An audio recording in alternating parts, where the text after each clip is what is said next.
నాన్నగారు చెప్పురా. మీరు ఇచ్చిన 500 500 ఎక్కడ కనిపించకుండా పోయింది నాన్నగారు. ఒరే 500 విలువ తెలుసారా నీకు? 500 సంపాదించడానికి ఎంత కష్టపడాలో తెలుసా నీకు? ఏ బుద్ధన్న సంపాదించినవా? ఏ బుద్ధన్న 1 రూపాయి సంపాదించి తెలుస్తుంది నీకు? ఊరికి ఇంట్లో దొబ్బి తిన్నాం కాదు, 1 రూపాయి సంపాదించి తెలుస్తుంది నీకు. గాజులో పెరిగినా కానీ బుద్ధి పెరగల. చేప ఆడని ఎత్తుకుతాంపా.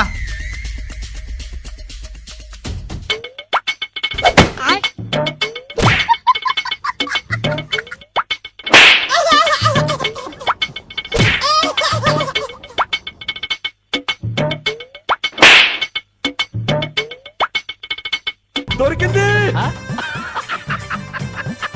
నానా, దొరికిందానా? అమ్మయ్యా దొరికిందిరా.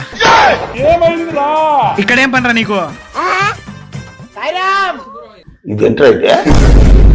నా కొడక మందులు ఎప్పటి నుంచి అలవాటు చేస్తున్నారా? ఆగురా. వాడు దరిద్ర దేవత మంచి స్నేహితుడు.